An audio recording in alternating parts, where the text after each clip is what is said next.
Good evening and welcome to another World of Warships video with Captain Darkwing Glacier.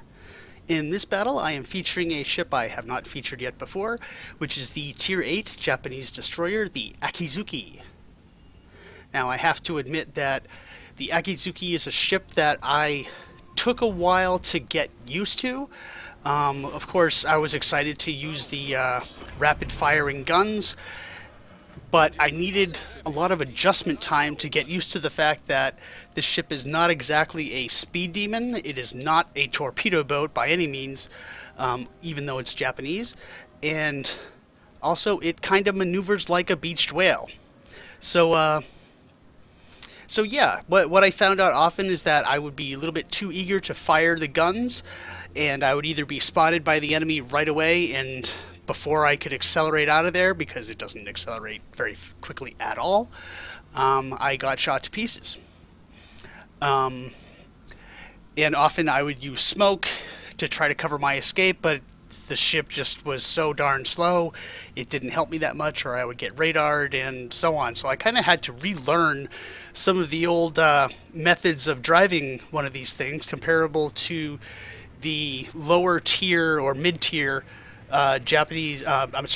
American destroyers, in which you have to be careful, you have to do a lot of ambushes, and you can't get too close to the enemy and then just expose yourself to them. You have to be a little bit more strategic in how you drive these things. So in any event, I do have a relatively good captain on this ship. I believe it's a 10-point captain in this game. Yeah, so my detection range is still 6.8, so it's a little bit higher than I would like, because for my 4th level skill I got IFHE, so I could do additional alpha damage to the enemy, but I had to sacrifice concealment to get that instead. Even so, I go into the cap, and I do have a friendly Leander who is going to be supporting me, thankfully. And on the other side they have an Akizuki, an Ognivoy, and a Jervis. And out of those three, I, pretty much have to be worried about all of them, because I can't outrun any of them, and the Akizuki will be able to keep up with me. So the first thing we spot is the enemy destroyer. It is the Jervis. I'm sorry, I totally misread that. The enemy Akizuki. So the Leander launches some torpedoes to get him first, or to at least try to deter him. And it's at this point I'm just going to sit tight and cap as much as I can. And now that he's smoked up, I also realize that there are no radar ships within range. I'm now going to accelerate and go across its path. Now, the worst angle for an Akizuki to be is completely broadside when there is a danger of torpedoes coming in, because you're not going to be able to maneuver out of the way. So what I do here is I look in the smoke, I see where his shells are coming from, and I set off torpedoes directly towards them. Recognizing that he might be moving as well, I kick off my torpedo reload booster, and I fire it a little bit behind it in the assumption that he's going to back up. Here come those torpedoes that I expected, and it's really close, and I'm very fortunate that I was able to dodge those. That came at least partially because I detected them early and was already beginning my turn. So now my shells go in, or my torpedoes go into the smoke, and I killed the enemy Akizuki with one shot, and I didn't even take any damage here. So that was very very fortunate on my part, although I guess I have to attribute it all to skill rather than luck. And it allows us to capture Alpha. So at this point I do have two options. I can kind of hang back with my team, or I could try to press the advantage. And I wavered a little bit at this point because I wasn't sure, am I going to turn towards the center of the map and say go for the Alpha cap? I'm sorry, Bravo. Or if I'm actually going to try to close with the enemy and see if I can harass them more. And I'm starting to decide, which way am I going to go? And finally I decide to commit myself. I'm going to go towards the enemy. They are retreating.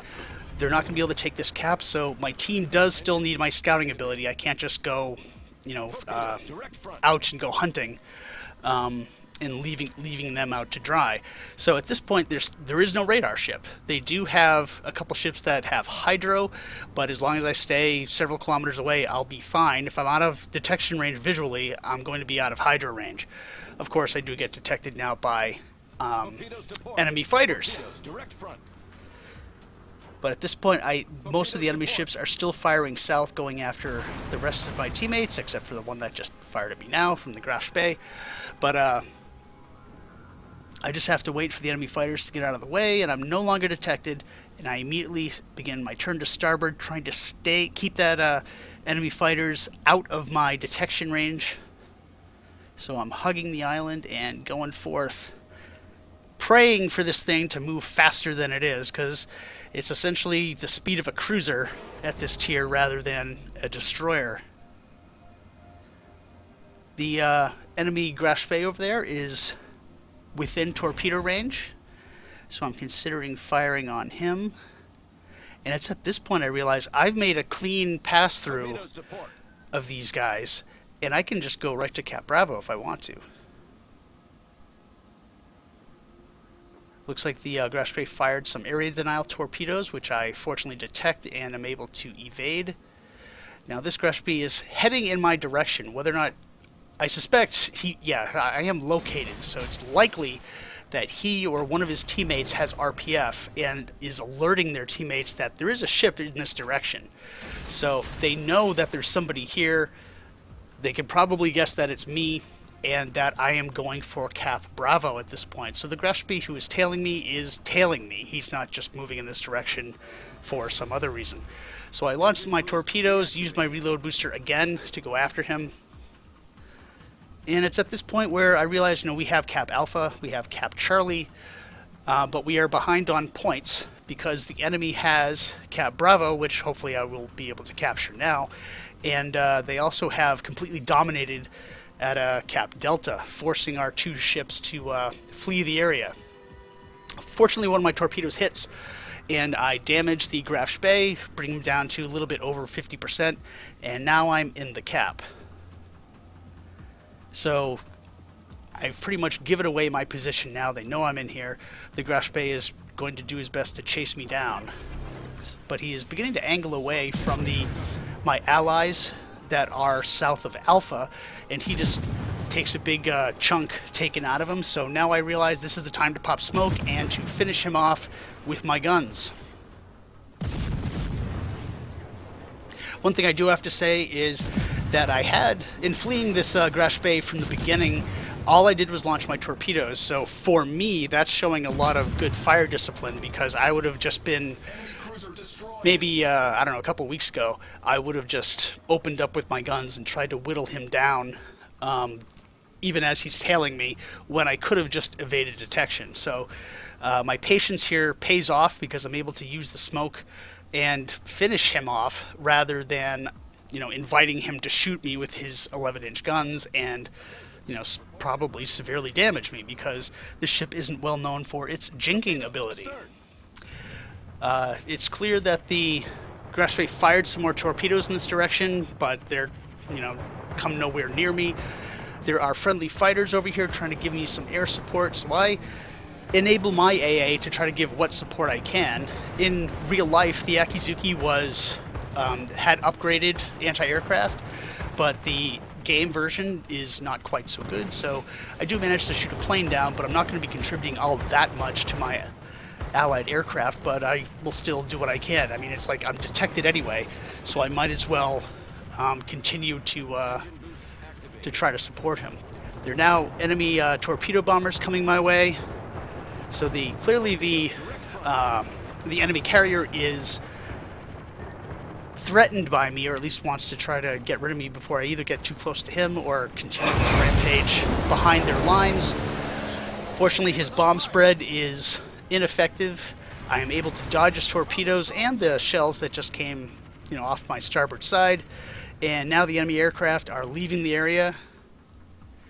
So I disable my guns, and I go back into undetection. Now the enemy fighters, or friendly fighters that are chasing the enemy planes, are now going after, or going back to the Independence, but an Ognivoy comes after me, and I prepare myself for a gunfight that I expect to win, and I do win, but a little bit faster than I originally anticipated because I detonate him. So that was fortunate, and that added another kill to my tally, bringing me up to 3. Now, I definitely spot the Independence, and I have to say that I was wavering once more as to what to do at this point, because I just killed the Ognivoy, and the 3 remaining enemy ships in the group that was attacking Delta, the Massachusetts, the Fuso, and the Leon, they had all left the Cap. So Cap Delta is completely exposed, and I was seriously considering just going into that Cap and capturing it, and ultimately ignoring the carrier. But then I realized he's going to be harassing me if I don't go after him, and after all, it's another kill. I can always kill him and then go after the Cap. But in any event, I decided to go after the carrier, and I'm getting, plenty of hits on him, but I'm kind of frustrated because I'm not doing nearly as much damage as I want to. In many cases, I'm getting these penetrating hits, and I'm just racking up very small amounts of damage and, chunking him, but he's not dying nearly as fast as I want him to. So at some point along here, I'm going to switch to AP and get a salvo off and see, maybe I can do something better with that. Because in the meantime, he has launched another wave of fighters, which, if he has any brains at all, are going to come after me. And looks like he does have a brain, because they are. Fortunately, I am able to set a fire. My AP shells actually get a ricochet and 2 overpens, so I decide, okay, I got to switch back to HE again. The torpedo spread is again predictable. I slam on the brakes and turn into them, and again I am able to avoid them. Here come the bombers. Again, they miss. So the captain of the Independence has to be cursing and waiting for the carrier rework that is going to be coming up in 8.0, which should be coming out any day now. And by the time this video is up, then this kind of carrier play is going to be a thing of the past. Fortunately, I'm able to set another fire. Finally, I kill the carrier, and I begin my turnaround to see how I can, again, assist on the battle. We are up with 5 ships remaining to their 3. Their Massachusetts is currently capping Charlie, and at this point I can either go directly towards the Charlie cap, the Delta cap, or I could go back to Bravo and see what I can do against that Bismarck. I am being chased by the enemy planes, which are just circling like vultures over their sinking carrier, and eventually I'm going to get out of range of their detection, and then I will be able to go back into stealth and then choose which way I'm going to go. At this point, however, I do realize that the friendly Leander is capturing Delta, so I am going to go to Bravo instead and see what I can do against this Bismarck. So things go quiet for a moment as I plan my strategy. I do have a torpedo boost remaining, so I will be able to get torpedo salvos off on him, but I'm kind of hoping that this Bismarck that is, will be distracted by the rest of my team. His main guns will be pointed elsewhere, and my teammates will keep him detected, so I can just park in my own smoke and just pepper him with those happy IFHE shells and, burn him into oblivion. The enemy Massachusetts, now having capped Charlie, is beginning to head northeast, going after the friendly Leander, no doubt. Whereas the enemy Fuso is way down on the eye line. He's probably trying to find our carrier, but I think he's a little bit too slow for that. So that's not going to work out too well for him. And he's basically just taken himself out of the battle. In the meantime, the Bismarck is very low on health. He's been taking some more hits from my teammates. So the torpedoes I just launched are probably wasted, and I guess I should have saved the torpedo boost reload for use against the Massachusetts, but it's too late now. So either this Bismarck is going to die before I even spot him again, or maybe I'll be able to shoot him down. But he comes out from behind the island. It looks like he's definitely used his repair party, and unfortunately for him, he did go right in the path of my torpedoes. And there he goes. So, Kraken Unleashed. And I do have to admit that the enemy Massachusetts, he gives me a compliment and tells me that I paralyzed the whole enemy team, which is definitely nice to hear. I'm not sure if I really did that. I guess maybe they were just worrying too much about me, and that caused them to change their tactics. But anyway, very polite thing to say, so I complimented him back. I made a point to do that. He's now complaining about weekend teams. But then we're on weekend teams, so we're also contributing to whatever poor play we might think is going on out there. So anyway, before I can engage anybody else, we're going to win this game on points, and with our 2 remaining caps, and there we get 1,000 points. So I am unfortunately not able to get any more kills, but I'm perfectly satisfied with getting the kills I did in this game. I'm finally starting to get a hang of the Akizuki, and I'm looking forward a lot to getting the Kitakaze. Hopefully I might be able to try it out during the ranked season that is coming up. So the Akizuki is a fun ship, and it's just setting me up to do well in better things. So I hope you enjoyed this video, and thank you very much for watching.